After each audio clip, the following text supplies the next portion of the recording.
The first sign something was off wasn't the lipstick on Keith's collar or the sudden scent of vanilla in his car. It was the way he started folding his underwear. No man does that unless he's hiding something. Before we dive deeper into this story, I have one small request. Please subscribe, drop a like, comment, and hit that hype button to boost this channel so more people can discover these incredible Reddit stories. I'm Brenda Collins, 43 years old, and I work in the accounts payable department at Morrison Insurance. I've been married to Keith for 10 years, and in all that time, I've never seen him fold anything more complex than a pizza box.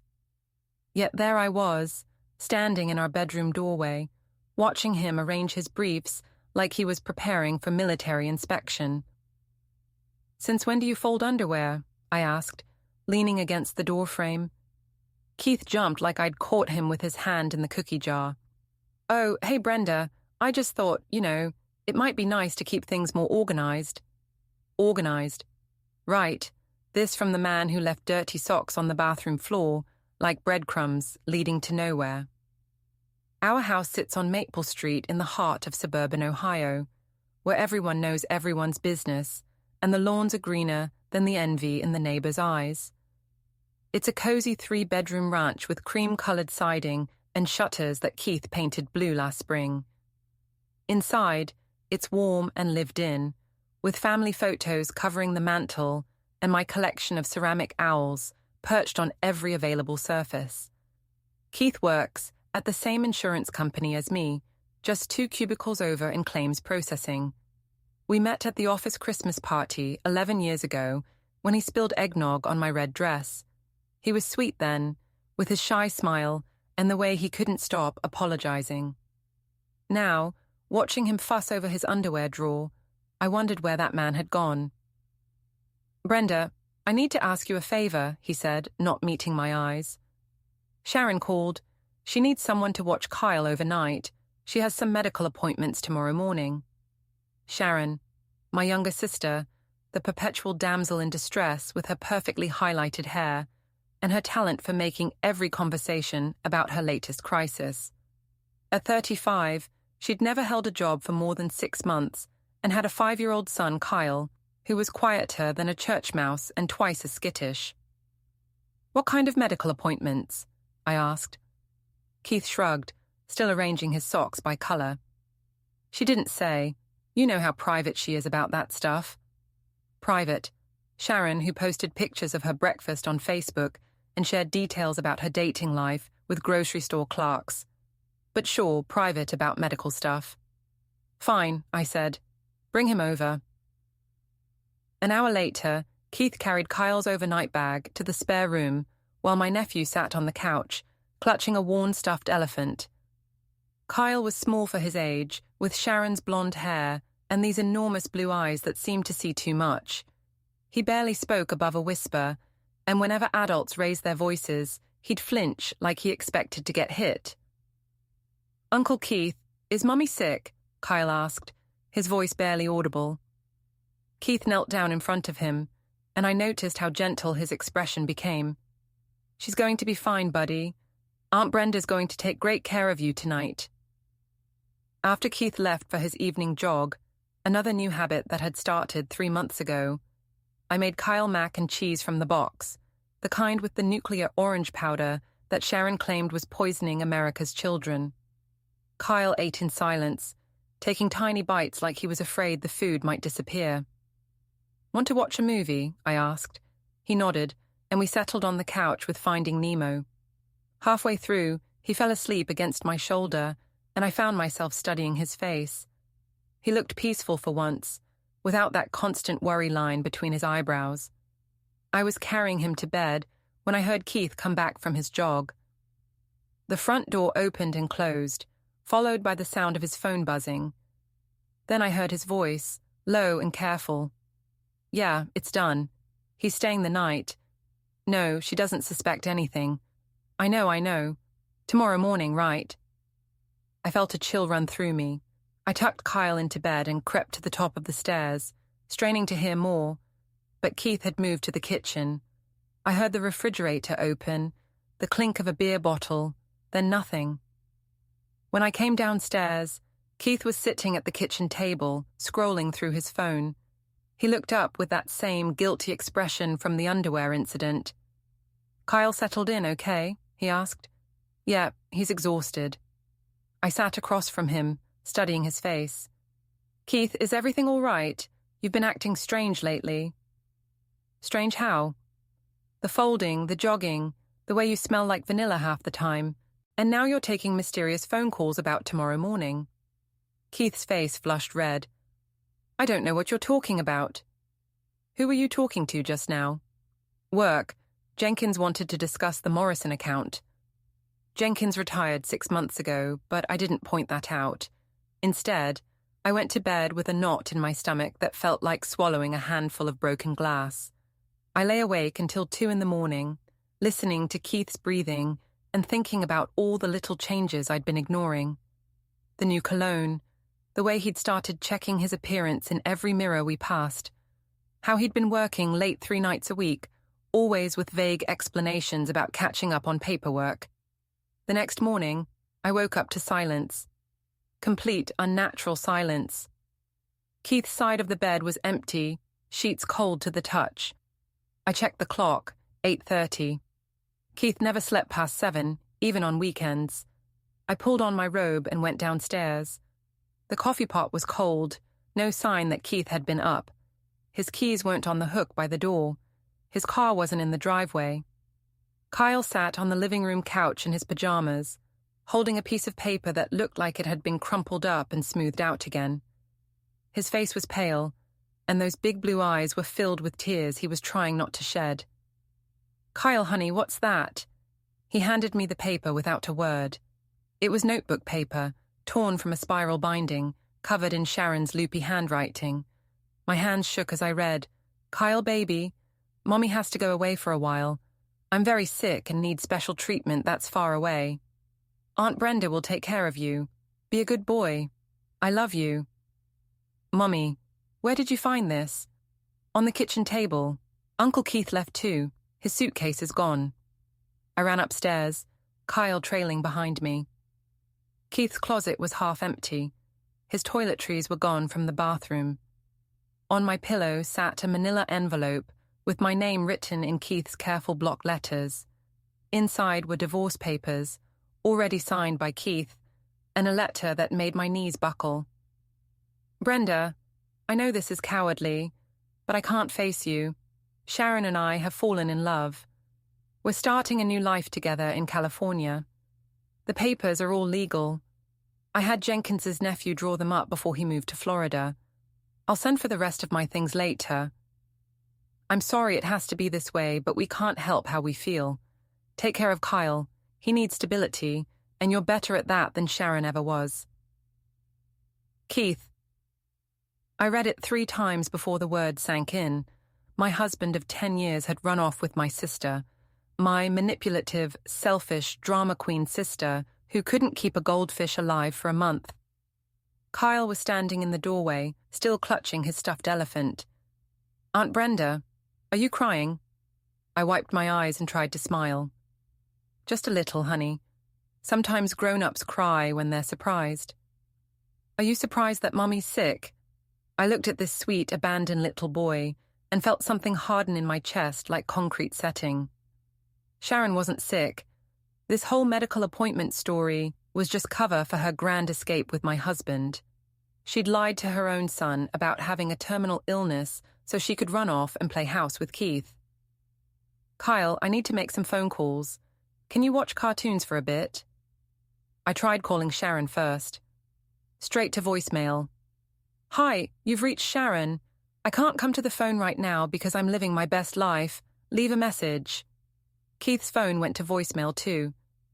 "You've reached Keith Collins. Please leave a detailed message and I'll return your call as soon as possible."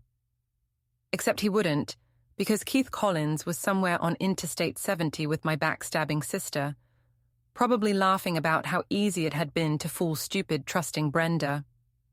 I called in sick to work, then spent the morning going through Keith's things. He'd taken his good suits but left behind anything with sentimental value.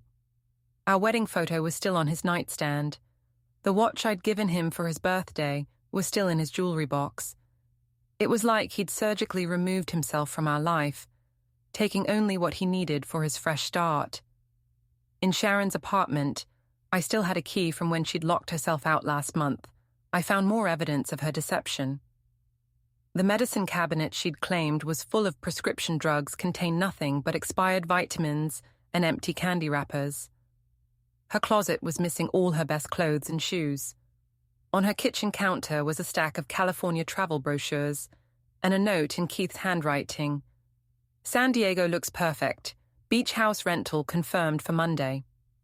By noon, I was back home, sitting at my kitchen table with Kyle coloring beside me, trying to process the magnitude of their betrayal. 10 years of marriage, flushed away for my sister's latest whim, and Kyle, poor Kyle, abandoned by his mother with a lie about being sick. The doorbell rang. Through the peephole, I could see Carol Henderson from next door, her nose practically pressed against the glass. Carol was 65, retired, and had made neighborhood gossip into an art form. She could smell drama from 3 houses away. I opened the door just wide enough to stick my head out. "Oh, Brenda, honey, I saw Keith loading suitcases into his car at 6 this morning. And wasn't that Sharon with him? I thought she was sick. She looked perfectly healthy to me. In fact, she looked downright glowing. Is everything—" I slammed the door in her face. Through the window, I watched Carol hurry back to her house, probably to call every other busybody on the block. By dinner time, everyone would know that Keith Collins had run off with his wife's sister, leaving Brenda to pick up the pieces. Well, let them talk. Let them whisper and point and shake their heads in pity. Because while they were gossiping, I was going to be planning. Sharon and Keith thought they could humiliate me, abandon Kyle, and ride off into the sunset without consequences. They were about to learn how wrong they were. 3 days after Keith and Sharon's great escape, I was sitting in the waiting room of Hartwell Investigations, watching a man with a grey mustache flip through a manila folder. The office smelled like stale coffee and disappointment, with wood paneling that hadn't been updated since 1987 and motivational posters that looked like they'd been ordered from a discount catalogue. "Mrs. Collins," the man said, looking up from his paperwork, "I'm Detective Ray Hartwell, retired Columbus PD. Your situation is unfortunately more common than you'd think." Ray Hartwell looked exactly like what Central Casting would order for gruff private investigator. Late 50s, thick around the middle, with tired eyes that had seen too much of humanity's worst impulses. His desk was covered with case files, empty coffee cups, and a framed photo of a golden retriever. "I need to know what they're really doing out there," I said. "Keith left me divorce papers, but there's got to be more to this story." "There always is," Ray said. "My rate is $50 an hour plus expenses. I'll need a retainer of $500. $500. That was most of my emergency fund, but I handed over the check anyway. Kyle was at home with my friend Jennifer, probably watching cartoons and eating the sugary cereal that Sharon had always forbidden. At least one of us was having a good day. "What exactly are you hoping to find?" Ray asked. "I want to know if this is real or if Sharon's just using Keith for money. I want to know what they told people, how long this has been going on, and what their plans are. And I want evidence." Ray nodded and made notes in a leather-bound notebook. "I'll start with their social media accounts and work from there. People always tell on themselves online. Sharon posts everything on Facebook. She can't eat a sandwich without taking a picture of it." "Good. The narcissistic ones are always the easiest to track." I left Ray's office feeling like I'd at least done something productive. For 3 days, I'd been walking around in a fog of rage and disbelief, trying to maintain some normalcy for Kyle, while my entire world collapsed. Now I had a professional on the case. Kyle had adapted to living with me faster than I'd expected. He was eating regular meals, sleeping through the night, and had even started talking in complete sentences. That morning, he'd asked if he could call me Aunt Brenda Mom, which nearly broke my heart.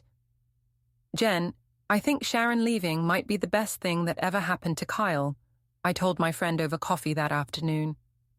Kyle was in the backyard, actually playing instead of just sitting quietly like he used to. Jennifer Martinez had been my closest friend since college. She was a nurse at Columbus General, divorced, with 2 teenage daughters, and a no-nonsense attitude that I desperately needed right now. That kid was walking on eggshells around Sharon, Jen said. Every time I saw them together, he looked terrified of making her angry. She used to lock him in his room when she had company over. I found out because he asked me if all mommies did that. Jesus, Brenda, you should have called child services. I should have done a lot of things differently. My phone buzzed with a text from Ray. Found something interesting. Can you meet tomorrow at 2 p.m.? The next afternoon, Ray spread a collection of printed Facebook screenshots across his desk like he was dealing cards. Your sister's been busy, he said. The first photo showed Sharon and Keith at what looked like a beachside restaurant, both of them tan and smiling. Sharon's caption read, "Living our best life with my soulmate. Sometimes you have to follow your heart, even when it's complicated. True love, Noffer new beginnings, Darfar blessed." Posted 2 days ago, Ray said, but look at this one. The second photo was from the same day, but posted on a different account, not Sharon's. It showed Sharon at a bar with a man who definitely wasn't Keith.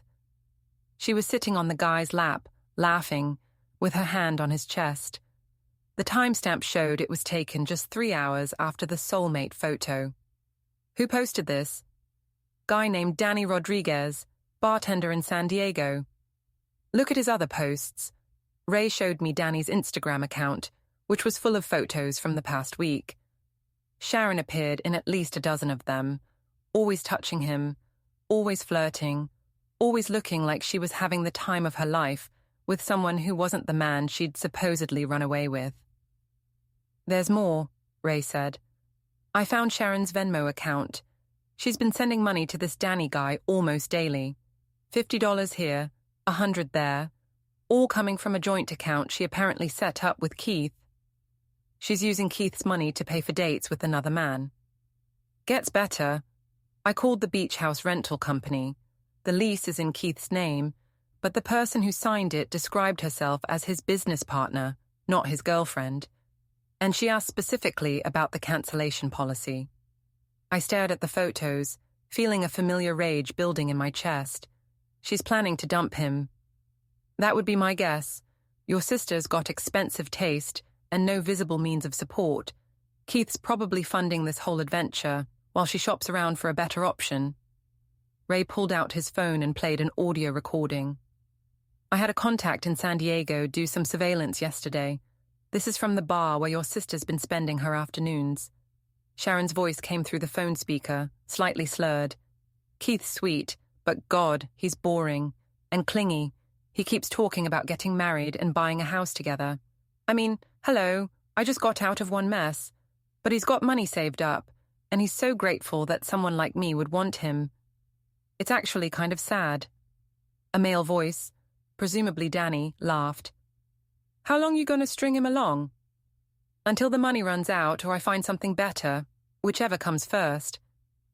The recording continued for another minute, with Sharon describing Keith as desperate and gullible, laughing about how easy it had been to convince him to leave his wife. She called me that overly rigid person and said Kyle was better off without me anyway because I was never cut out for the mom thing. I sat in Ray's office listening to my sister mock my husband, my marriage, and her own son, and felt something cold and hard settle in my chest. This wasn't love.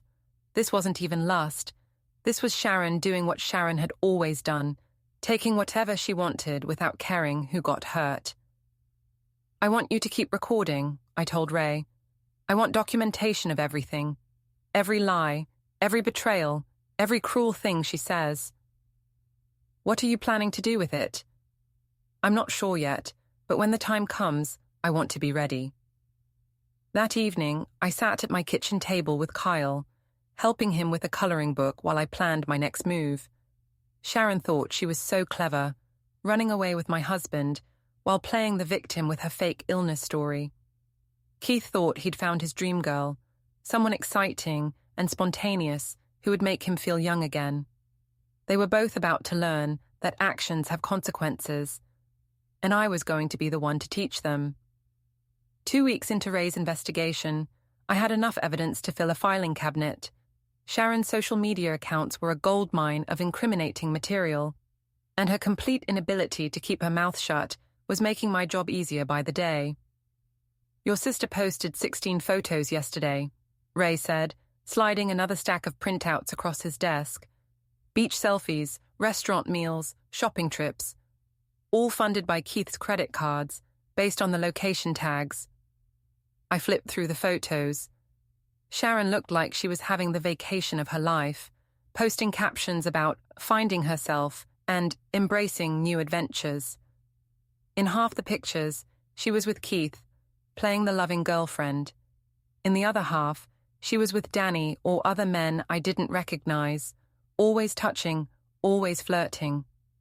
"She's not even trying to hide it," I said. "Why would she? She thinks you're back in Ohio crying into your coffee, not building a case against her." Ray was right. To Sharon, I was just boring old Brenda, the responsible sister who cleaned up her messes and never fought back. She had no idea I was documenting every lie, every betrayal, every cruel comment she made about the people she'd abandoned. "I got something else," Ray said, pulling out his phone. "Remember how she claimed to have a terminal illness? I had my contact in San Diego follow her to what Keith thinks is a doctor's appointment. He showed me photos of Sharon entering a high-end spa, then leaving 3 hours later with perfect nails and freshly highlighted hair. The timestamp showed she'd been there during the exact time Keith thought she was getting chemotherapy. She's still lying to him about being sick. Every Tuesday and Thursday, he drops her off at the medical center, which is actually a day spa, then picks her up later. She comes out looking like she's been through hell, all pale and exhausted. Oscar-worthy performance. I thought about Kyle, who still asked me every few days if his mommy was going to die. Sharon had traumatized her own 5-year-old son with a fake terminal illness story, and she was still using that lie to manipulate Keith. "There's more," Ray said. "I recorded another conversation from the bar. You're not going to like this one." He played the audio. Sharon's voice, slightly drunk again. "The funny thing is, Brenda actually thinks Keith left her for me. Like, she thinks this is some great love story. She has no idea I've been planning this for months." "Planning what?" Danny's voice. "Getting her out of the picture. Keith's got a good job, savings, decent credit, but he was never going to leave his wife on his own. Too much of a coward. So I had to give him a push." "How'd you do that?" Sharon laughed. "Started small. Complained about how unhappy he seemed, how his wife didn't appreciate him. Then I'd show up at their house looking amazing, you know, tight clothes, perfect makeup, acting all interested in whatever boring story he was telling. Men are so predictable. And he fell for it. Hook, line, and sinker. Within 2 months, he was telling me how beautiful I was, how I understood him better than his wife ever did. All I had to do was cry a little about being a single mum, and he was ready to rescue me." The recording went on for another 5 minutes. Sharon described manipulating Keith with surgical precision, playing on his insecurities and his desire to feel needed. She'd researched his interests, his fears, his marriage problems, then positioned herself as everything Brenda wasn't. "The best part," Sharon continued on the recording, "is that she's stuck with Kyle now. I never wanted a kid anyway, but it looked bad to give him up. Now I can play the tragic mother who had to give up her son for his own good. People eat that shit up." I turned off the recording and sat in silence for a moment. Sharon hadn't just stolen my husband. She'd orchestrated the entire thing like a military campaign, and she'd abandoned her son as part of the plan. "I want copies of everything," I told Ray. "Audio files, photos, financial records, all of it." "What's your endgame here, Brenda? Because if you're thinking about revenge, you need to be smart about it." "I'm thinking about justice. There's a difference." That night, I tucked Kyle into bed and sat in my living room, going through Ray's evidence files. Sharon had been posting photos of her medical treatments on Facebook, playing the brave cancer patient for sympathy. Meanwhile, she was spending Keith's money on spa days and bar tabs. Keith's credit card statements, which Ray had obtained through a contact at their bank, showed a spending spree that would have impressed a lottery winner. Expensive restaurants, designer clothes, jewelry, hotel rooms. In 2 weeks, they'd burned through more money than I spent in 6 months. But the most damning evidence was Sharon's own words. Ray had hours of recordings from the bar, and in every single one, Sharon revealed herself to be exactly what I'd always suspected: a selfish, manipulative narcissist who saw other people as tools for her own gratification. I thought about Keith, probably sitting in their rented beach house right now, believing he'd found true love with a dying woman who needed him. He had no idea that Sharon was cheating on him daily and planning to dump him as soon as his usefulness expired.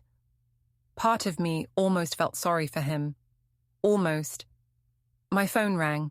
Jennifer's name appeared on the screen. "How are you holding up?" she asked. "I'm fine. Better than fine, actually. I'm focused." That sounds ominous. "Jen, what would you do if someone destroyed your life, abandoned a child, and then bragged about it to strangers?" "Probably something that would get me arrested." "Why?" I told her about Ray's investigation, the recordings, the evidence of Sharon's systematic manipulation. Jen listened without interrupting, occasionally making disgusted sounds. "Jesus, Brenda, she really planned the whole thing. Every detail, and she's still lying to Keith about having cancer while she cheats on him with half of San Diego. So what's your plan?" "I'm not sure yet, but Sharon thinks she's so clever, playing everyone against each other while she gets what she wants. She's about to learn that actions have consequences. Just be careful, okay? Don't do anything that'll hurt Kyle or land you in jail." After I hung up, I sat in my quiet house and thought about the past 2 weeks. Kyle was thriving without Sharon's chaos and neglect. He was eating regularly, sleeping well, and had even started laughing at my jokes. Whatever happened next, I was going to make sure he stayed safe and happy. As for Sharon and Keith, they'd made their choices. Now they were going to live with the results. 3 months had passed since Sharon and Keith's dramatic exit, and I'd fallen into a routine that was surprisingly peaceful. Kyle was enrolled in kindergarten at Roosevelt Elementary, where he'd quickly become the teacher's pet with his quiet intelligence and eagerness to please. I'd taken over Sharon's parental rights through emergency custody proceedings, not difficult when the biological mother had abandoned the child with a fake terminal illness story. But the peace was about to end. I was at Kroger on Saturday morning, Kyle riding in the shopping cart and helping me pick out cereal, when I spotted them in the produce section. Sharon looked like she'd stepped off the pages of a magazine. Perfect hair, designer sundress, expensive sandals. Keith stood beside her, pushing their cart with the careful attention of a man trying to prove his worth. They were back. "Aunt Brenda, Mom, is that my real mummy?" Kyle whispered, his voice small and uncertain. "Yes, honey, it is." "Is she still sick?" I looked at Sharon, who was examining avocados like she was selecting diamonds, her face glowing with health and California sun. "No, Kyle, I don't think she was ever really sick." They hadn't seen us yet. I could have turned around, avoided the confrontation, taken Kyle home, and pretended this moment hadn't happened. But 3 months of anger and betrayal had been building inside me like pressure in a steam engine, and I was done hiding. "Stay close to me," I told Kyle, then pushed our cart directly toward them. Sharon saw me first. Her face went through a series of expressions: surprise, guilt, defiance, then a practiced smile that didn't reach her eyes. "Brenda, oh my God, hi, you look good, really good." She glanced at Kyle, who had pressed himself against my side. "Hey there, baby boy. Mommy missed you so much." Kyle didn't respond. He just stared at her like she was a stranger. Keith looked like he'd aged 5 years and 3 months. His hair was thinner, his face drawn, and he had the hollow-eyed look of a man who'd realized he'd made a terrible mistake, but was too proud to admit it. "Brenda," he said quietly, "how have you been?" "Wonderful," I said, my voice bright and cheerful. "Kyle and I have been having the best time, haven't we, honey? He's doing great in school, making friends, sleeping through the night. It's amazing what a stable environment can do for a child." Sharon's smile faltered. "Well, I'm glad he's been comfortable, but I'm feeling much better now, and I think it's time for Kyle to come home with his real mother." "His real mother?" I laughed, and several other shoppers turned to look. "You mean the mother who told him she was dying and then disappeared for 3 months? That real mother?" "I was getting treatment," Sharon said, her voice rising defensively. "I had to go to California for experimental therapy. I couldn't bring Kyle because you were too busy getting spa treatments and sleeping with bartenders named Danny." The color drained from Sharon's face. Keith looked confused. "What's she talking about, Sharon?" I pulled out my phone and opened the folder where I'd saved Ray's evidence. "Would you like to see the photos, Keith? Or maybe hear the recordings of Sharon explaining how she manipulated you into leaving me?" "Brenda, you're being ridiculous," Sharon said, but her voice was shaking now. "I don't know what you think you heard, but I think I heard my sister bragging about how easy it was to steal my husband. I think I heard her calling you boring and clingy while she spent your money on other men." Other shoppers had stopped pretending to shop and were openly staring now. Mrs. Peterson from my street was by the deli counter, her mouth hanging open. Carol Henderson was near the bakery, probably recording the whole thing on her phone. Keith grabbed Sharon's arm. "What is she talking about?" "She's lying," Sharon said desperately. "She's just angry because we're happy and she's alone." I played one of Ray's audio recordings, the one where Sharon called Keith gullible and described him as her ATM machine. Sharon's voice came through my phone speaker, crystal clear. "He's so grateful that someone like me would want him. It's actually kind of sad." Keith's face went white. "Sharon, that's not... I didn't mean..." Sharon looked around wildly, realizing that half the store was watching her public humiliation. "Keith, you know I love you. Don't listen to her." "I've got hours of recordings," I continued, my voice carrying across the produce section. Sharon describing exactly how she planned to destroy my marriage, how she never wanted Kyle anyway, how she's been cheating on you since the day you got to California. Kyle tugged on my shirt. "Aunt Brenda, Mum, I want to go home." "In just a minute, honey." I looked directly at Sharon. "You abandoned your son with a lie about having cancer. You manipulated my husband into leaving me, then spent his money on other men while pretending to get chemotherapy. And now you think you can just walk back into our lives like nothing happened." Sharon was crying now, but they were angry tears, not sad ones. "You don't understand. I was confused. I was scared. I made mistakes, but I'm trying to make things right." "By coming back for Kyle? Or coming back for Keith's bank account?" "That's enough," Keith said quietly. He was looking at Sharon like he'd never seen her before. "Is it true? About the other men?" Sharon opened her mouth, then closed it. For the first time in her life, she couldn't find words to manipulate her way out of a situation. "I'll take that as a yes," Keith said. He looked at me, his face full of shame and regret. "Brenda, I'm sorry. I'm so sorry. I don't know what I thought." "You thought the grass was greener," I said. "You thought my sister was more exciting than your boring wife. You thought you deserved better than what we had." "I was wrong." "Yes, you were. About everything." Sharon had recovered enough to go on the attack. "This is ridiculous. Keith, don't listen to her. She's always been jealous of me, ever since we were kids. She can't stand that you chose me over her." "I chose you because you lied to me," Keith said.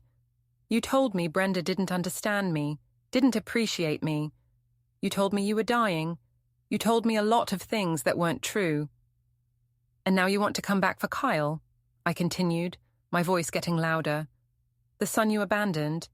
The child you traumatized with lies about terminal illness. What's your plan, Sharon? Take him back to your apartment and ignore him while you chase your next meal ticket. He's my son. Biology doesn't make you a mother. Love does. Sacrifice does. Showing up every day does. You know what makes you a mother? Folding his laundry and checking his homework and holding him when he has nightmares about his mommy dying. Kyle was pressed against my side now, his small hand clutching my shirt. He looked terrified, but not of me. He was scared of Sharon, scared of being taken away from the only stability he'd ever known. I have legal custody now, I said. Emergency custody granted by the state of Ohio when you abandoned him. If you want him back, you'll have to prove to a judge that you're a fit parent. Good luck with that. Sharon looked around the store, realizing that her public breakdown was being witnessed by dozens of people, many of whom had their phones out. Her perfect image was crumbling in real time, and everyone was watching. "This isn't over," she said, grabbing Keith's arm. "Come on, we're leaving." But Keith didn't move. He was staring at Kyle, who had buried his face against my hip. "He's afraid of you," Keith said to Sharon. "His own mother, and he's afraid of you. He just needs time to readjust." "No." Keith shook his head. "Look at him, Sharon. Really look at him. He's happy. He's healthy. He's safe. When's the last time you could say that when he was with you?" Sharon's face twisted with rage. "Fine. Keep him. I never wanted a kid anyway. You all deserve each other." She stormed out of the store, leaving Keith standing alone by the avocados, looking lost and broken. "Keith," I said quietly, "you should go after her." "Why?" "Because you made your choice 3 months ago. You chose her over me, over our marriage, over Kyle. You don't get to change your mind just because you finally see who she really is." Keith nodded slowly. "You're right, I wanted to say I'm sorry for everything." "I know you are, but sorry doesn't fix what you broke." He walked away, his shoulders slumped in defeat. I watched him go, feeling a mixture of satisfaction and sadness. The man I'd married was gone, replaced by someone I didn't recognize and didn't want to know. Kyle looked up at me with those big blue eyes. "Are we going home now?" "Yes, honey. We're going home." As we finished our shopping, I could feel the stares and whispers following us through the store. By tomorrow, everyone in town would know about Sharon's public humiliation and Keith's betrayal. But I didn't care. Let them talk, let them whisper. Let them shake their heads and cluck their tongues. Because for the first time in 3 months, I felt like I'd won. The grocery store confrontation made the rounds of our small town faster than a wildfire in August. By Sunday evening, I'd received 7 phone calls, 12 text messages, and 3 casseroles from neighbors who wanted to show their support while fishing for details. Carol Henderson knocked on my door at 8 o'clock with a tuna noodle casserole and an expression of barely contained excitement. "Brenda, honey, I heard about what happened at Kroger yesterday. Are you okay? Do you need anything? I can't believe that sister of yours. Well, I always thought there was something off about her, but I never imagined—" "We're fine, Carol. Thank you for the casserole." "Is it true she was cheating on Keith the whole time they were in California? Because Marge Peterson said she heard recordings and—" I closed the door before she could finish her sentence. Kyle was in the living room, building a fort out of couch cushions and blankets, blissfully unaware that he'd become the center of the town's favorite gossip story. Monday morning brought a phone call from Keith. "Brenda, we need to talk. Can I come over?" "No. Please, I know I don't deserve it, but I need to explain—" "There's nothing to explain, Keith. You made your choice. Live with it. Sharon's gone. She left yesterday morning, took everything she could carry, and disappeared." I wasn't surprised. Sharon had never been good at handling consequences, and her public humiliation at Kroger had probably sent her running to find her next victim. "That's between you and her," I said. "I know I screwed up. I know I hurt you and Kyle, and I can't take that back. But I want to try to make things right." You can make things right by signing over your parental rights to Kyle and staying out of our lives. There was a long silence. You really hate me that much? I don't hate you, Keith. I just don't trust you. And I don't want you around Kyle when you're this unstable. I'm not unstable. I made a mistake. You abandoned a 5-year-old child to chase after my sister. You left divorce papers on my pillow and ran away in the middle of the night like a coward. That's not a mistake. That's a choice, a series of choices. Keith was quiet for a moment. What if I fought for custody? Kyle's not legally yours. Try it, I said. I've got recordings of Sharon saying she never wanted him, evidence of her abandoning him with a fake illness story, and documentation of your part in the whole mess. Plus, Kyle would have to testify about what he wants. Do you really think a judge is going to side with the man who helped his mother abandon him? Another silence. No, probably not. Keith, do yourself a favor. Start over somewhere else. Find a therapist, figure out why you blew up your life for someone like Sharon, and try to become the kind of man who deserves a second chance. But do it away from us. I hung up and went to check on Kyle, who was getting ready for school. He'd been quieter than usual since the grocery store incident, and I was worried about how seeing Sharon had affected him. Kyle, honey, are you okay? You've been pretty quiet. He looked up from his backpack, those serious blue eyes studying my face. Aunt Brenda, Mom, is my real mommy going to take me away? No, sweetheart, you're staying with me. Good. I like living here. I like my room and my school, and the way you make pancakes on Saturday mornings. I like having you here too. My real mummy seemed mad at you. She was mad because I told the truth about some things she did. Sometimes people get angry when they're caught doing something wrong. Kyle nodded like this made perfect sense. Will Uncle Keith come back too? I don't think so, and if he does, he won't be living here anymore. Okay. Kyle shouldered his backpack and headed for the door. Can we have spaghetti for dinner? Just like that, he'd moved on. Kids were remarkably resilient when they felt safe and loved. That afternoon, I met with my lawyer to discuss making Kyle's custody arrangement permanent. Margaret Williams had handled my emergency custody filing and was now helping me navigate the adoption process. With Sharon's abandonment and Keith's cooperation, this should be straightforward, Margaret said. The state prioritizes the child's best interests, and Kyle's clearly thriving with you. What if Sharon comes back and fights it? Based on the evidence you've provided, the fake illness, the abandonment, the recordings of her saying she never wanted him, she'd have an uphill battle. Plus, Kyle's old enough that his preferences would be considered. I signed the paperwork to begin the adoption process, feeling a weight lift off my shoulders. Soon, Kyle would be legally mine, and Sharon would never be able to use him as a pawn in her games again. 2 weeks later, I was at work when Jennifer called with news. You're not going to believe this, she said. I just saw Sharon at the hospital. What, is she hurt? No, she's working here, as a receptionist in the billing department. Apparently, she came back to town broke and desperate, and they were the only place willing to hire her. She's back in town. For now. But Brenda, she looks rough. Like, really rough. Whatever happened in California after you confronted them, it wasn't good. That evening, Kyle and I were at the park when I saw Keith sitting alone on a bench near the basketball courts. He looked like he'd lost 20 pounds, and his clothes hung on him like he'd borrowed them from a bigger man. Uncle Keith, Kyle called out, then looked at me uncertainly. Can I say hi? If you want to. Kyle ran over to Keith, who brightened considerably at the sight of him. They talked for a few minutes while I watched from the playground. Keith looked like he was trying not to cry. When Kyle came back, he was frowning. Uncle Keith seems really sad. He is sad, honey. He made some bad choices, and now he has to deal with the consequences. He said he misses us. I'm sure he does. Do you miss him? I thought about it honestly. Did I miss Keith? I missed the man I thought he was, the man I'd married 10 years ago. But that man had probably never really existed.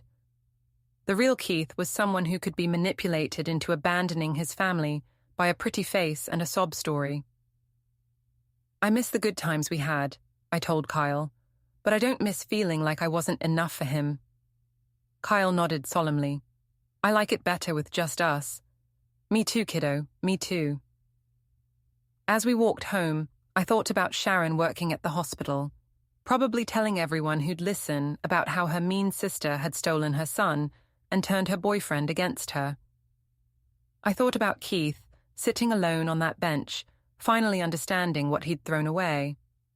But mostly, I thought about Kyle, skipping beside me and chattering about his day at school, completely secure in the knowledge that he was loved and wanted and safe.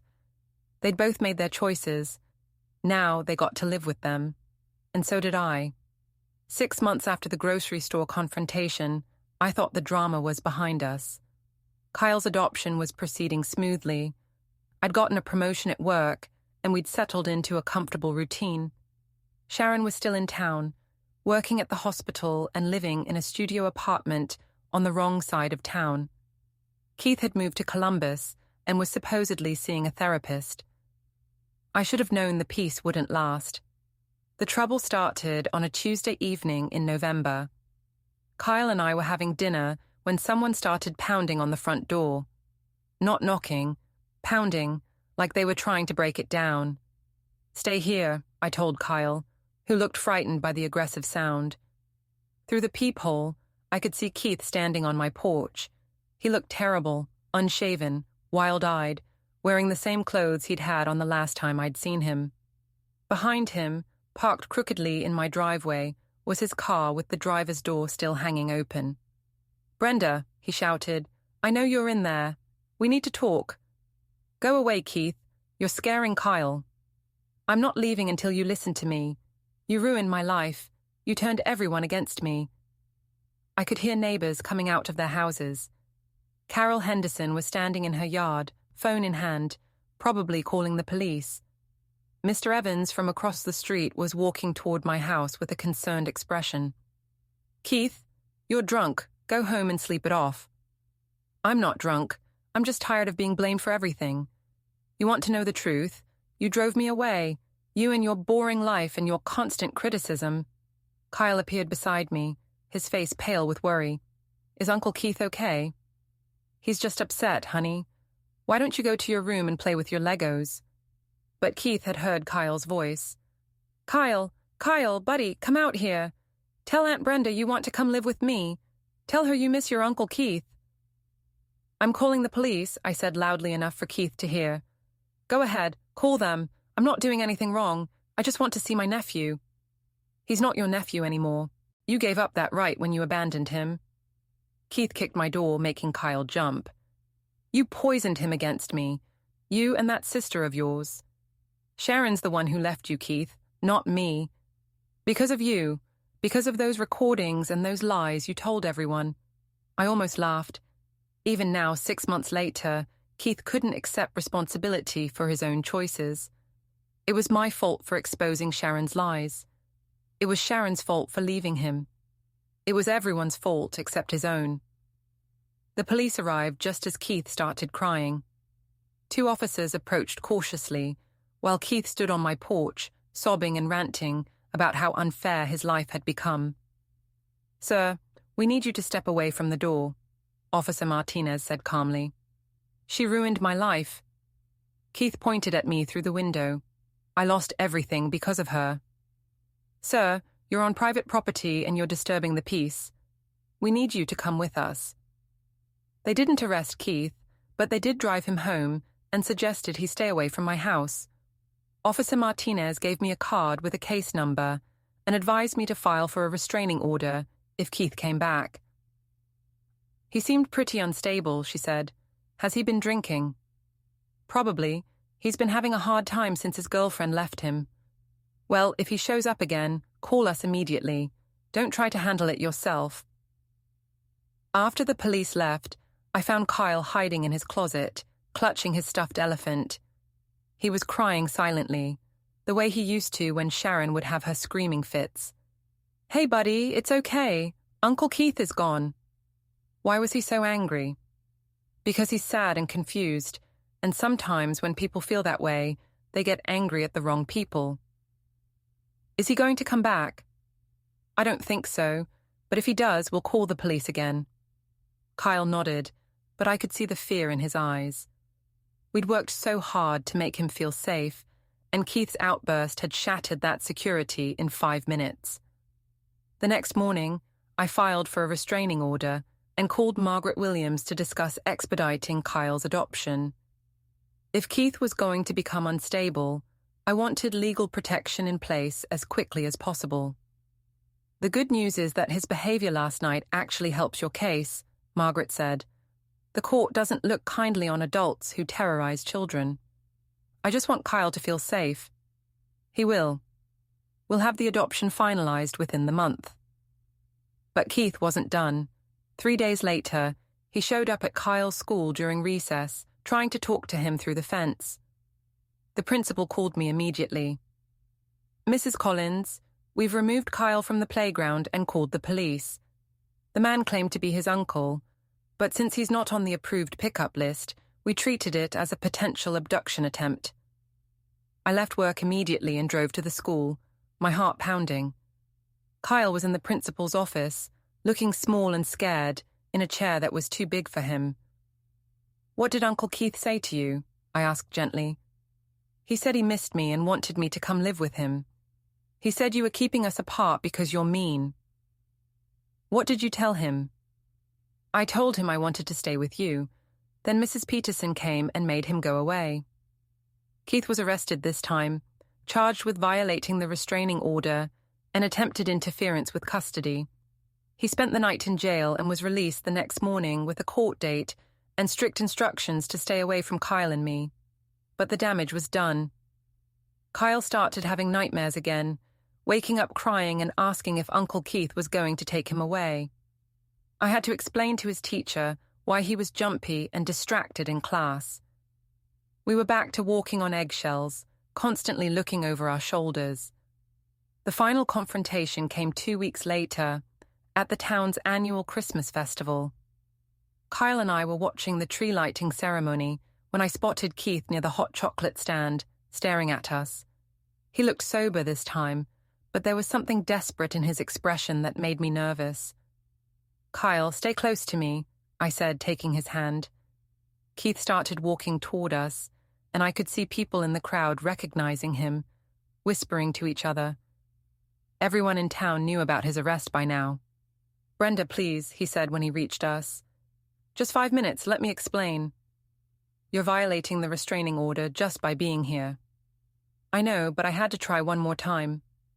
Kyle, buddy, do you remember when we used to play catch in the backyard? Remember how I taught you to ride your bike? Kyle pressed against my side, not answering. He doesn't want to talk to you, Keith. Because you turned him against me, just like you turned Sharon against me, and my friends, and everyone else. People were staring now, forming a loose circle around us. I could see phones coming out, people recording Keith's latest public breakdown. I didn't turn anyone against you, I said loudly enough for everyone to hear. You did that yourself when you abandoned your family for my sister, then came back expecting forgiveness when she dumped you. I made a mistake. People make mistakes. You didn't make a mistake, Keith. You made a choice. You chose Sharon over me, chose running away over facing your problems, chose to abandon Kyle when he needed you most. Those weren't mistakes. They were decisions. Keith's face was red now, veins standing out on his forehead. You self-righteous person. You think you're so perfect, but you're just bitter and vindictive. And you're a coward who blames everyone else for his problems. That's when Keith snapped. He lunged toward me, his hands reaching for my throat, but several men in the crowd grabbed him before he could make contact. Kyle screamed and hid behind my legs, while Keith struggled against the people holding him. Let me go. She ruined my life. She destroyed everything. The police arrived within minutes. Someone had called them as soon as Keith approached us. This time, they arrested him for violating the restraining order, attempted assault, and disturbing the peace. As they led him away in handcuffs, he was still screaming about how everything was my fault. Kyle was shaking as we walked to our car. "Is Uncle Keith going to jail?" "For a little while, yes." "Good. I don't want him to come back anymore." That night, I tucked Kyle into bed and sat with him until he fell asleep. My phone had been buzzing all evening with calls from neighbors and friends who'd witnessed Keith's breakdown at the festival. Everyone wanted to know if we were okay, if we needed anything, if there was something they could do to help. For the first time since this whole mess started, I felt like the community was truly on our side. Keith's public outbursts had shown everyone exactly who he really was. Not the victim he claimed to be, but an unstable man who blamed others for his own failures. Margaret called the next morning with good news. Keith's arrest last night actually expedited everything. The judge signed the adoption papers this morning. Kyle is legally yours now. I hung up the phone and went to tell Kyle, who was eating cereal at the kitchen table and humming to himself. "Kyle, I have some good news. You know how we've been waiting for the adoption to go through?" He looked up, milk dripping from his spoon. "Yeah? It's official now. You're my son. Really and truly my son." Kyle smiled, not the careful, hesitant smile he used to give Sharon, but a real, genuine, happy smile that lit up his whole face.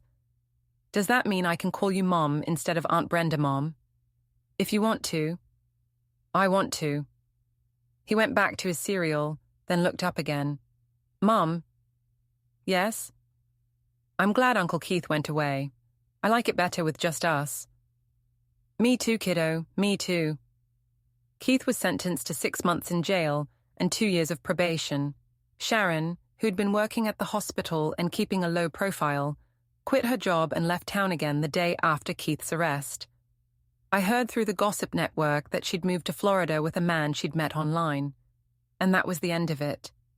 No more drama, no more confrontations, no more looking over our shoulders. Just Kyle and me, building a life together based on honesty, stability, and love. Sometimes, late at night, I thought about the choices that had led us to this point.